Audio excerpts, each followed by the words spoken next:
начинаем со срочных новостей. Премьер-министр Мишустин только что подписал распоряжение о закрытии сухопутных границ с Китаем. Гражданам Китая приостанавливают оформление электронных виз для въезда на территорию нашей страны. Ну а россиян просят не посещать КНР. Смертельный коронавирус выявлен уже во всех регионах Китая, без исключения, включая островные области. Заражено, по последним данным, 7783 человека по всему миру. Количество погибших увеличилось до 170 человек. Вице-премьеру Голиковой Мишустин только что поручил держать россиян в курсе всех последних новостей, связанных с распространением коронавируса. С этой темы сегодня началось заседание правительства. Давайте посмотрим. Сначала я хотел бы сказать несколько слов о очень важной теме. Это распространение новой инфекции коронавируса. На сегодняшний момент на территории Российской Федерации ни одного случая этого опасного заболевания не зафиксировано. Но, конечно, мы должны сделать все, чтобы защитить наших людей. Президент провел соответствующее совещание на эту тему. И мы докладываем ему в ежедневном режиме. И я также провел совещание о комплексе мер по предупреждению коронавирусной инфекции и готовности нашей системы здравоохранения к оказанию медицинской помощи.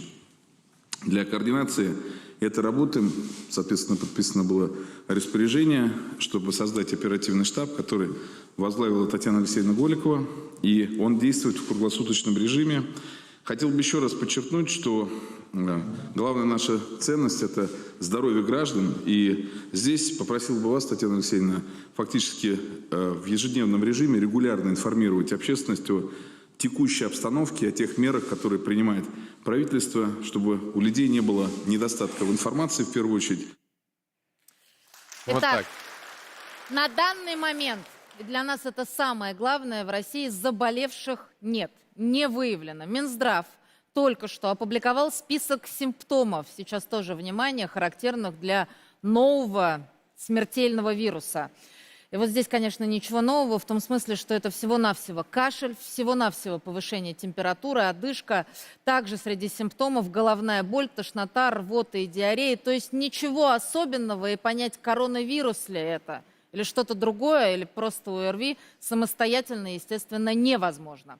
Только что Минздрав назвал список существующих лекарств, тоже внимание, которые лишь потенциально могут воздействовать на смертельный коронавирус. Итак, Минздрав пока рекомендовал 3 препарата, которые прямо сейчас используют не для лечения коронавируса. Лекарства от коронавируса в мире не существует, как до сих пор не существует и вакцины.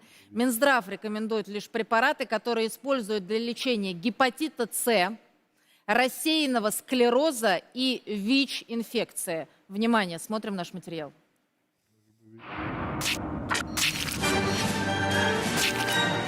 «2000 человек за сутки. Китайский коронавирус распространяется невиданными темпами. По всему миру заражены уже почти 8000 человек. Погибли 170 человек. Инфекцией охвачены все до единой провинции Китая. То есть болезнь добралась до Тибета. Эпидемия поразила даже высокогорный Непал. Китайские врачи обещают, дальше пострадавших будет только больше.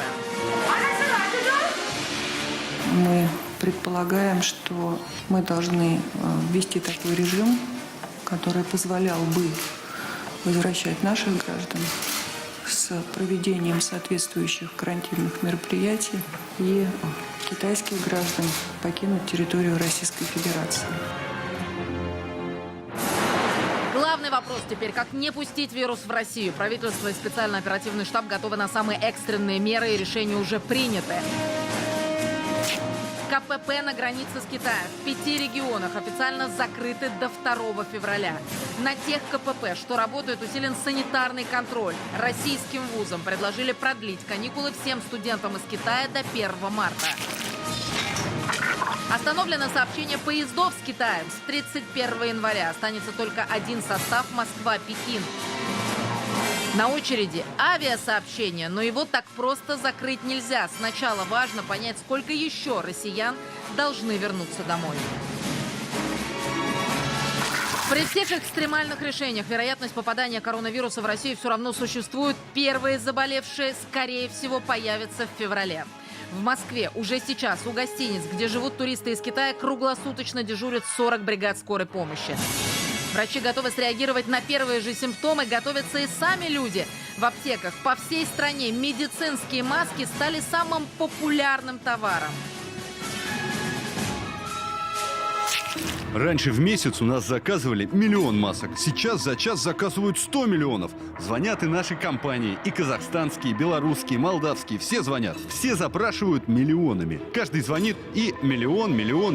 Неизвестно, что будет дальше, но простейшее медицинское изделие уже тянет название самого популярного товара года и самого рентабельного. Поставщики говорят, что при средней оптовой стоимости одной маски в рубль сейчас они разлетаются по 4 рубля за штуку. В Китае готовятся к пику эпидемии. На борьбу с болезнью потрачено уже 4 миллиарда долларов. В Пекине обновляют старые госпитали. В Ухане достраивают новый комплекс. Рекордные сроки истекают через 4 дня. Врачи и медсестры совершают практически ежедневный трудовой подвиг, о чем сообщают во всех новостных эфирах. Чтобы не тратить даже секунды на попытки узнать друг друга в защитных комбинезонах, врачи пишут свои имена прямо на спинах. Особое положение медицинского персонала подтверждает теперь даже закон. Департамент общественного порядка провинции Хубэй официально признает любую попытку помешать работе больниц преступлением, а за умышленное распространение болезни можно получить реальный срок. Власти провинции Хубэй будут привлекать к уголовной ответственности заразившихся горожан, которые отказались от карантина. Органы общественной безопасности будут жестко расправляться со всеми видами медицинской преступной деятельности и стремятся поддерживать полный медицинский порядок. Запрещается любой организации или любому частному лицу нарушать нормальный порядок обслуживания медицинских учреждений, по любой причине ставить под угрозу личную безопасность медицинского персонала и наносить ущерб медицинским учреждениям. Носители нового коронавируса, которые плюются в других людей в общественных местах, и люди с подозрением на пневмонию, которые отказываются проходить принудительный карантин, должны нести уголовную ответственность. Очень все непросто, как видно. 170 человек погибли. Срочные новости касаются того, что ВВС Германии приняли решение эвакуировать европейцев из Китая из-за коронавируса.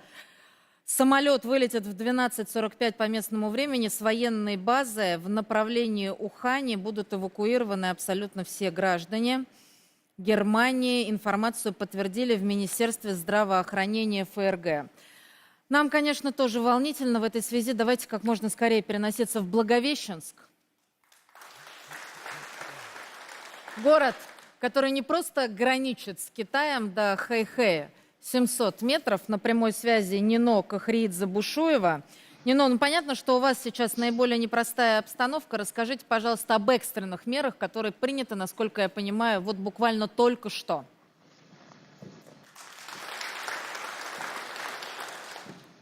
Да, здравствуйте. Действительно, стало известно о том, что закрыт пункт пропуска на более длинный срок, пункт пропуска Хэйхэй-Благовещенск. Сейчас Министерство внешнеэкономической связи, туризма и предпринимательства Амурской области запустило горячую линию и собирает информацию о россиянах, которые находятся в Хэйхэ или прибывают в Хэйхэ в надежде попасть в Россию именно по этому пути. Люди жаловались на проблемы с заселением в гостиницы, которые закрывались, но удалось договориться с китайскими властями о том, что россиян будут заселять, по крайней мере, в одну из крупных гостиниц. Магазин работает, все доступно. Собирают информацию, пока все это в процессе. Неизвестно, сколько человек находится в приграничном Хэйхэ. Это делают для того, чтобы организовать временный транспортный коридор и переправить россиян в Благовещенск. Транспортный коридор был организован на этой неделе во вторник. Тогда переехали границу до 239 человек. Все прошли контроль с помощью тепловизора, проверяют температуру с начала января. На Благовещенской таможне работают сотрудники Роспотребнадзора и введен масочный режим. Сейчас масочный режим действует в аэропорту, уже на железнодорожной станции. В аэропорту, кстати, сегодня приземлился рейс из китайского курорта Санья. Привезли более 100 туристов. Сначала всех проверили непосредственно на борту самолета.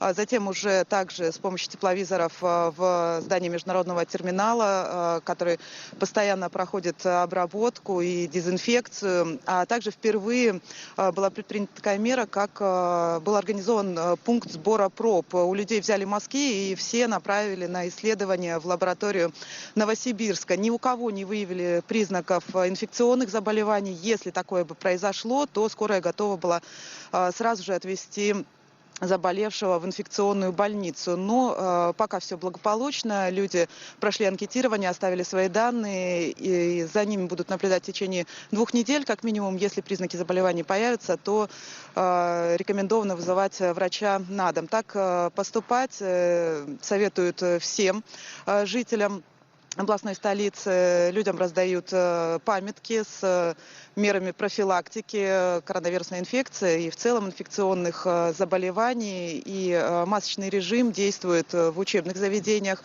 в колледжах, а также в школах. Понятно. Вот на сегодня в таком режиме работаем. Спасибо вам огромное. Спасибо, Нино Кахриидзе-Бушуева.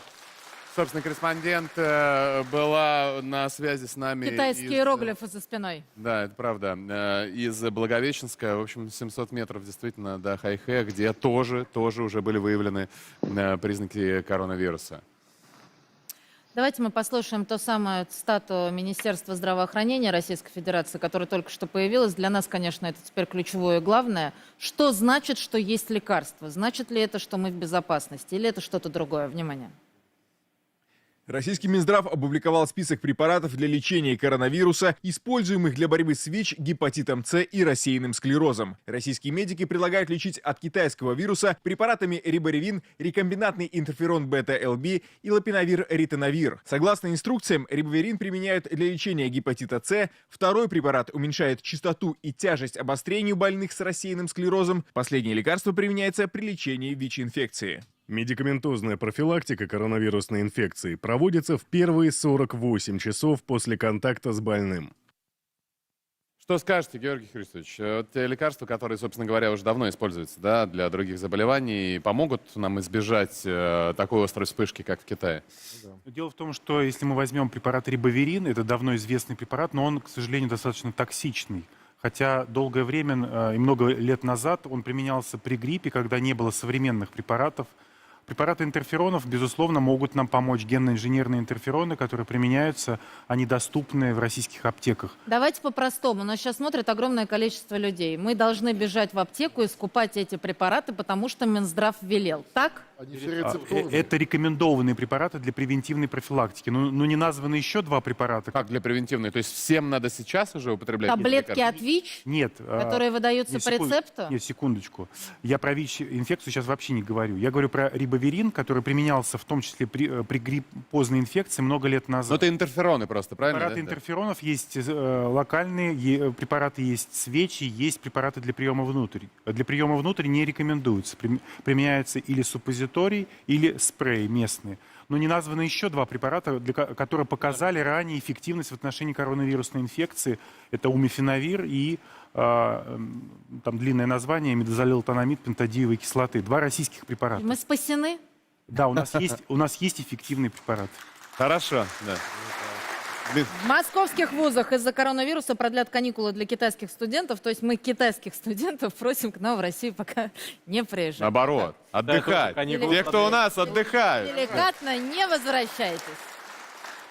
Ну, конечно, я рад, что у нас уже изобрели все, что... Да. Рибавирин, Да. сколько там, 70-х, наверное, Да, годов, мы как- 90-х. Но не знаю, вот доктор Почему говорит... у них такая Хотя, паника, если у нас да, все если есть? у нас все есть.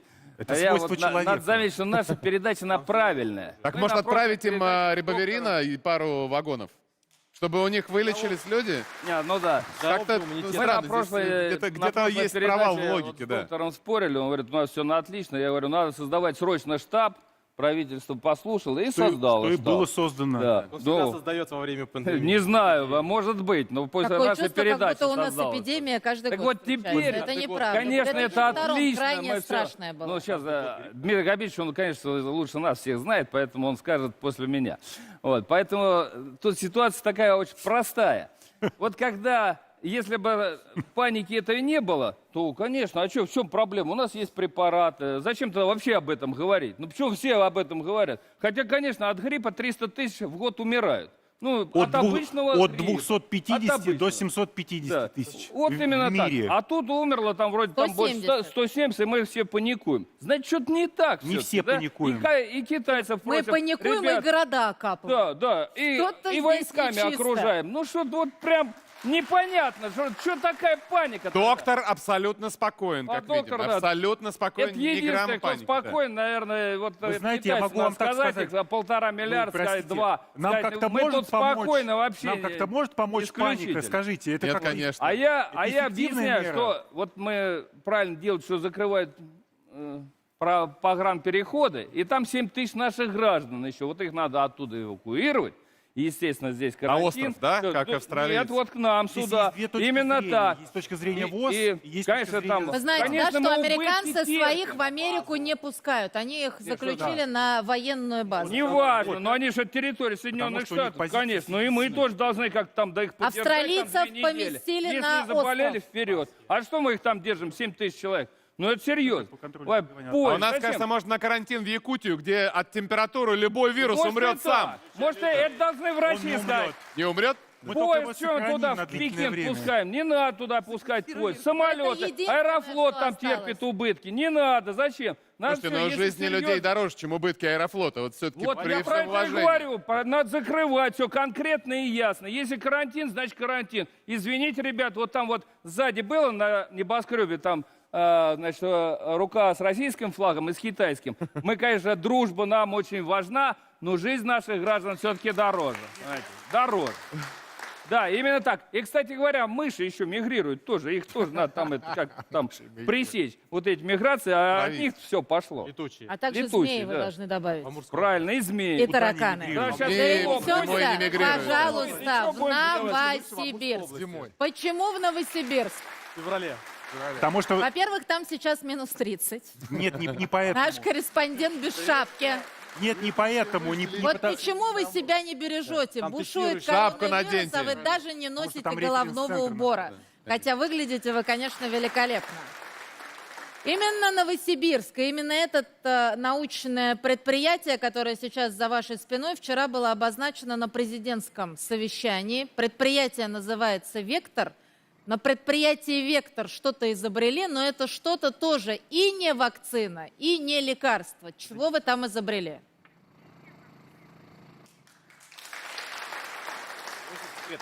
Да, здравствуйте, Ольга. Ну вот то здание, которое вы сейчас видите, это, ну, по сути, достаточно уникальный ракурс, на который мы смогли подобраться. Это ближайший ракурс, потому что это предприятие работает в условиях строжайшей секретности. Естественно, не случайно оно так работает, потому что главная его миссия – это противодействие глобальным инфекционным угрозам. Ну и вместе с этим «Вектор» является одним из ведущих в мире и ведущим в стране центр, где исследуют вирусы. Все потому, что здесь в разные годы, а существует этот центр с 1974 года, изобрели вакцины от гепатита А, также от кори, тест-системы для диагностики ВИЧ, ну и наверняка еще до сих пор у всех на слуху то, что было в ноябре прошлого года. Тогда здесь, на этом предприятии, запустили производство вакцины от лихорадки Эбола. Ну и сейчас, конечно же, у сотрудников этого предприятия «Вектор», есть практически сверхзадача. Это работа над противодействием коронавирусу китайского происхождения. Сейчас уже новосибирские врачи научились определять эту болезнь, причем, насколько нам известно, с достаточно высокой степенью эффективности. И сейчас уже этот тест, Максим, образец, извините, пожалуйста, то есть мы тест-система, сейчас с вами которая говорим про некий работает достаточно экспресс-тест. просто. Я Нужно- знаю, что у нас есть задержка по звуку, поэтому я, тем не менее, продолжу говорить. И если, например, будет подозрение, что кто-то заболел коронавирусом в Москве, то этот экспресс-тест будет доставлен из Новосибирска как раз с предприятия, которое находится за вашей спиной. Да, Ольга, все так и есть. Уже сейчас вот эти тест-системы отправлены в 15 регионов России. В некоторых они уже протестированы, в том числе в Приморье. И они работают достаточно простым образом с помощью мазка. И, соответственно, те тесты, которые будут проведены, они будут уже в дальнейшем исследоваться здесь, в том центре, который за моей спиной. Есть информация, когда появится, собственно говоря, вакцина, да, если от Эболы придумали достаточно быстро, то когда появится вакцина от нового вируса, как близки ученые к готовности? Ну, сейчас разговоры о том, что вакцину уже разрабатывают, эти разговоры идут они и уже в том числе на уровне Минздрава, но сейчас говорят, что задействованы будут ученые Вектора, и в течение минимум полугода нужно будет потратить для того, чтобы разработать первые образцы. Надо побыстрее, да. Спасибо, Максим, Спасибо огромное. Спасибо, Максим Шевченко. Максим Шевченко. Действительно, Без шапки. уникальный ракурс. Это Минск-30. Наукоград Кольцово, где находится предприятие «Вектор». Действительно очень и очень секретно и очень важное для нашей страны. Спасибо, Максим. Быстрее грейте, сидите, видно, что дрожите уже фактически. Да. Смотрите, проблема заключается в следующем. Проблема заключается в том, что есть две крайности. Первая крайность заключается в игнорировании этой проблемы. Когда 2 недели назад говорили, что это будет очень большая проблема, что в связи с этим придется закрывать границы, что, соответственно, все страны будут вывозить как бы граждан, и что все начнется только в феврале, как бы все очень долго смеялись, было очень Я весело. напомню, что, простите, когда 2 недели назад говорили, что давайте закрывать границы, все говорили, ой, ну зачем? Да ладно, там все Когда 2 недели назад сказали, что будут закрыты границы, вот что сказали. Вот, всем было очень весело. Это не очень весело. Я напоминаю, с начала этой недели было 106, сейчас 170. У вас на рост по 50% идет, плюс каждую неделю. Каждые полнедели, 3 дня, плюс 50%. 2000 в день заболевает. Да неважно не заболевать, смертность большая. То есть, В среднем 25 человек в сутки И это при погибает. всем при том, что начинаются фиксироваться случаи в тех местах, которые очень опасны. Например, Индия. Впервые зарегистрирован случай. Кстати говоря, судья Тузуханя. Очень опасная история, потому что как бы схема распространения будет там очень быстрая. Соответственно, Южная Корея ввела отдельно требования правоохранительных органов. Они могут в приказном порядке любого гражданина с подозрением на вирус забрать непосредственно в больницу. Это уже вообще фактически конституционных прав, так сказать, Южной Кореи. Вот. Но они на это пошли, как и Китай, между прочим. Я уж не говорю по поводу схемы. Схема очень странная. Они вывозят, соответственно, пострадавших, но при всем при этом, если в период 14 дней у них не проявляют симптомы, то фактически изоляция не приводит к эффекту, не дает необходимый эффект, потому что нельзя обрубить все социальные контакты, которые человек к этому времени находился. Это очень большая проблема. Вторая важная крайность, которая еще хуже может быть, если мы полностью все перекроем. Я напоминаю, были предложения, это особо отдельных как бы товарищей, которые очень отлично разбираются, судя по всему, отказаться от товаропотока с Китаем. А у нас основной товаропоток, например, с Китаем идет, потому что можно заразиться через непосредственно товарооборот. Все опасаются посылок. Так вот, Но уже же объявлено, что вирус без человека не выживает. Да, это официально заявлено. Нет, в крайнем случае нет доказательств научных, что это так происходит. Вопрос в другом заключается, что если мы отрубим этот поток, это приведет еще к большему последствиям. Вы помните, с чего начался наш знаменитый ГКО? Упали с чего? С вируса в Гонконге. Тогда после этого прошла экономический кризис, произошел непосредственно в Юго-Восточной Азии, который по нам, по развивающейся стране, ударил. Если сейчас в результате такого типа действия экономический эффект от этих последствий будет еще хуже. Слушайте, рубль как колбасит, уж извините, 50 копеек туда-сюда каждый день. Вопрос не в этом заключается. Вопрос заключается в том, что есть крайности. Если мы в одну крайность уходим, мы можем просто как бы убить экономику в принципе. У нас все будет падать просто на панике. Либо второй сценарий. Мы не будем ни на что обращать внимание, и в результате окажемся в сложной ситуации, когда будем просто к этому не готовы. Поэтому самая важная составляющая сейчас — адекватное реагирование. Первая основная задача, которая сейчас стоит, это правильно работать именно непосредственно с Китаем. Почему? Сейчас разные страны принимают разные решения, и нет единой эффективной составляющей. Когда мы до этого говорили, какие есть вызовы, для того, чтобы мы все дружно объединялись, вот этот вызов. Почему? Потому что страна одна, например, Южная Корея, жесткие меры вводит, а, соответственно, КНДР жесткие меры вводит, а Индия соседняя, например, и ряд стран Юго-Восточной Азии даже границы не перекрывают. И у них потоком все это туда заходит. Более того, у них упрощенный режим с целым рядом стран. То есть через них можно спокойно заезжать, практически без проверки. Человек выезжает через Таиланд, его уже не проверяют. То есть не, соответственно, с скринингом, ничего остального. То есть вот это, на самом деле, серьезный вызов, с которым мы не можем по отдельности бороться в буквальном смысле этого слова. Еще две точки зрения по поводу того, нужно ли эвакуировать людей. Да, это то, у нас единой позиции нет. ВОЗ даже по этому вопросу. Штаб-квартира ВОЗ настаивает на том, чтобы это не делать. И вот американцы, кстати говоря, придерживаются, потому что это позиция CDC. А большинство дипломатов считают, что нет, надо вернуть своих граждан. у нас даже В результате этого... Американцы только что заявили, что намерены организовать дополнительные рейсы для эвакуации своих граждан из Уханя. Южную 200 Калифорнию, человек да. уже Вывозят. эвакуировали. Это своих Давайте граждан. просто посмотрим, как это Но выглядит, это кого распространение куда инфекции, отвозят. Понимаете, это распространение будет продолжено. Более, что Американцы, эвакуированные из эпицентра вспышки коронавируса, сейчас проходят осмотр на March Air Reserve Base в Южной Калифорнии. Они изолированы от других людей в отдельной части базы. Эвакуированные были изолированы и в самолете, который возвращал их домой из Китая. В самолете был верхний уровень, на котором располагался экипаж, и полностью изолированный нижний уровень, на котором находились пассажиры. Взаимодействие было полностью исключено. Правительство Австралии сталкивается со все более сильной критикой в связи со своим планом эвакуации на остров Рождества. Я не могу освободить другое помещение или госпиталь в Сиднее, Мельбурне или Брисбене, чтобы мы смогли в короткие сроки разместить несколько сотен человек, а тюрьма на острове Рождества как раз и была предназначена для этого. Федеральное правительство вновь открыло тюрьму для иммигрантов на острове Рождества в прошлом году. И с момента открытия там содержалось всего 4 человека. Единственные люди, которые содержатся сейчас в этом центре, семья из 4 человек, которая отстаивает свое право остаться в стране. Давайте немедленно в Китай, в Пекин перенесемся. В столицу страны, объятой коронавирусом, Александр Балецкий, шеф нашего китайского бюро, с нами на прямой связи. Саш, но так того и дойдет до того, что Китай примет решение о закрытии всех границ? Или пока речи об этом не идет? Экономика, конец. Ну, пока речь об этом, конечно, не идет, а действительно одна за другой страны заявляют об эвакуации своих граждан из Китая. Россияне выезжают, конечно же, с курортного острова Хайнань. Пока вот это, что касается выезда, в основном речь, конечно, идет о провинции, которые не закрыты. Ведь мы знаем, что карантин в провинции Хубэй тотальный, из городов не выехать и не вылететь. Накануне, правда, Госдепартамент США сообщил об эвакуации своего правительственного персонала и ряда частных лиц. И поблагодарил за помощь китайские власти. Но при этом, конечно, китайская сторона до этого заявляла, что не считает целесообразным прерывать закрытый режим для Хубэя, ведь карантин — это пока единственное, что может сдержать катастрофическое распространение вируса из очага. Вот мы вчера связывались с некоторыми российскими студентами, которые сейчас учатся в Уханьском университете. Те сообщили, что паники нет, они в общежитии. И сейчас, на самом деле, говорят, что это чуть ли не лучшее место, чтобы вирус пересидеть. Но посольство, тем не менее, все равно на связи с китайскими коллегами. Конечно. Да, чтобы как только была возможность выехать, это было организовано.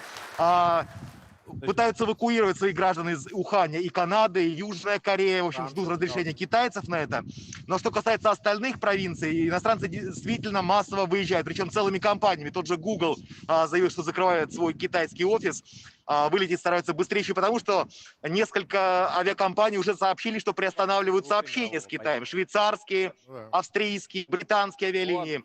Люфтганза даже уже уведомила, что приостанавливают полеты до 9 февраля минимум. Дальше будет видно. В общем, в таких условиях как раз иностранцы стремятся улететь, даже понимая, что по возвращении они все окажутся на карантине. Вот, например, власти Австралии заявили, что выделяют даже целый остров для эвакуированных из Китая граждан, причем вот зону карантина хотят создать такую вот резервацию на острове Рождества, который расположен почти в 3000 километрах от австралийского побережья. Но вот на материк все равно все вернувшиеся смогут попасть только после 2 недель изоляции. Вот сейчас, кстати, вот у нас есть возможность, я сейчас захожу на территорию, где находится наш офис, и вот здесь при проходе теперь обязательно измеряют температуру. Вот у меня вот сейчас тоже обязательно ее измерят.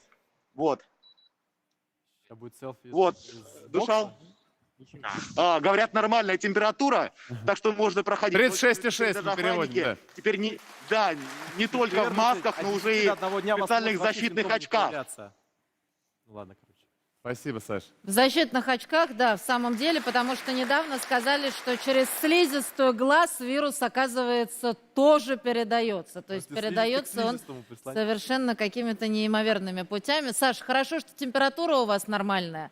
Шапку Спасибо вам оденьте, огромное. пожалуйста. Александр Балецкий, наш собственный корреспондент в Пекине. В Пекине, к сожалению, тоже зафиксированы летальные случаи. То есть 170 погибших.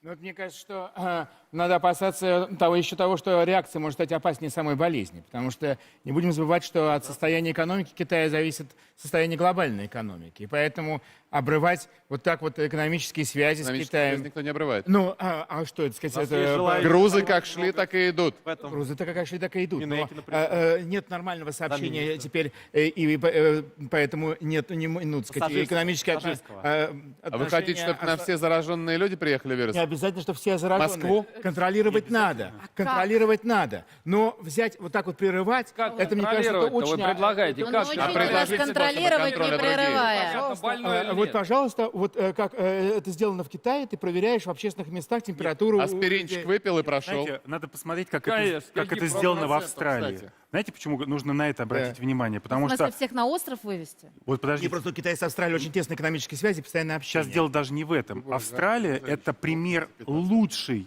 страны по ликвидации ВИЧ-инфекций и вообще массовых заболеваний инфекционных. В Австралии находится международная группа таксономическая по вирусным инфекциям в мире, так, между прочим. И австралийский опыт, надо взять это на вооружение. Вот то, что они сейчас делают, это мера чрезвычайной профилактической безопасности. Ну, на Видите, Новую Землю на у нас огромном тоже есть расстоянии, да, право. на отдельном острове, они будут решать все вопросы. Да, там покомфортнее острова-то. И Южная Калифорния, и остров Рождества, знаете. А вы сразу на Новую Землю. Очень негуманно. Нет уж, давайте где-нибудь в Если районе доктор Сочи говорит, остров что у нас- найдем, и у туда нас будем на все карантин лекарства отправлять. есть, всё. Пожалуйста. Я просто хочу привлечь внимание, коллеги, к существенно возросшей роли средств массовой информации и социальных сетей в связи с этим. Информируем как можно. Вот. Это на самом деле очень важно, потому что абсолютно прав специалист среди нас о том, что страшнее болезни может быть паника и недоинформированность. Потому что... Каждого нашего зрителя просили не покупать амулеты, которые спасают от коронавируса. И вакцину от коронавируса, которой Вот, нет, как но минимум, которая в уже интернете продается. полным-полно. Потому что только спокойствие может нас спасти на самом деле. Спокойствие и мытье рук перед Еще едой. здесь, если мы сравним эбола-вирусную инфекцию, позвольте, Знаете? и коронавирусную, здесь принципиальное отличие. Коронавирусная инфекция воздушно-капельной передачи даже без контакта слизистых. Эбола-вирусная инфекция — это тесный контакт. Передачи. То есть это принципиальное, да, это Совместную принципиальное посуду. отличие в передаче. Вот это важно. Но и все механизмы, они сейчас еще уточняются. Вы знаете, не вот оставляет такое впечатление, диссонанс бы я даже сказал, ведь можно же по-разному считать. Можно считать на 50% увеличивающую смертность за неделю, да, но эти 170 человек по сравнению с 2 миллиардами китайцев, это ну, полтора. Окей, Это большая разница. окей, полтора. Официально Это даже ничтожно, миллиард 400 это пока ничтожно, что. да? И вот это, понимаете, диссонанс с Миллиард тем 470. информационным шлейфом, который вокруг этого создан. Кошмар, все, ужас. Нет, так нельзя меры говорить. нужно принимать, Нет, так безусловно. нельзя Я даже говорить. за По то- принципу их много я не даже жалко, за но то, так чтобы, нельзя говорить. частично ограничить частично пассажирское авиасообщение имеет смысл ограничить. Ну, мало ли что. Но, вот понимаете, вот действительно ведь вот эти апокалиптические картинки, да, они явно не соответствуют вот тому, так сказать, той опасности, которая есть. Так Ну, в нельзя смысле говорить. не Ну, соответствует? В явно Ухане нет. за 10 дней строят спецгоспиталь, Я потому что понимаю, но некуда это же класть Ухань. зараженных. Послушайте, почему это делают в Китае? Это нужно спрашивать китайцев вообще. Обращу еще раз внимание. Вот в этот раз, а это не первый раз, когда из Китая стартует подобная Мы их ругали вирусная за прошлый раз, эпидемия. потому что в прошлый раз они недоинформировали. Удивительным образом, вот из Китая пошла вот эта ажиотация. Потом она подхвачена там в западных медиа, потом у нас вокруг этого создается такая история. А как Да у нас справедливо... сам Путин создает Как эту историю, справедливо проводя заметил Дима, спецсовещание. а что ты сделаешь? Ты должен все равно, так сказать, что-то делать. А сегодня правильно? премьер-министр... А в итоге на 3% падает мировой рынок. вы знаете, А он например, еще упадет, что- и еще упадет. Ну вы и что еще предлагаете? упадет. Скрывать от Я не сограждан? предлагаю скрывать, я предлагаю адекватно, так сказать, поток воспринимать нельзя реальную перекрывать угрозу и взвешенные меры, принимать взвешенные меры. Я предлагаю в этом случае все-таки слушать специалистов. Вот специалист, доктор нам говорит, что ситуация тревожная, но не катастрофическая, Ровно да, об то есть этом, как бы да. не Как надо хочешь, так и и понимай. преувеличивать, и преуменьшать тоже не надо. Понимать надо адекватно. правильно. Ну, Смысл послушайте, слов элементарные зависит меры не от того, гигиены что никто не сказано, а как отменял. услышано и понято. Но нужно понимать правильно, что у нас есть Тревожная, но не есть меры профилактики, но Катастрофическая, паникой но не мы тревожная. ничего не решим. Мы создадим хаос, понимаете?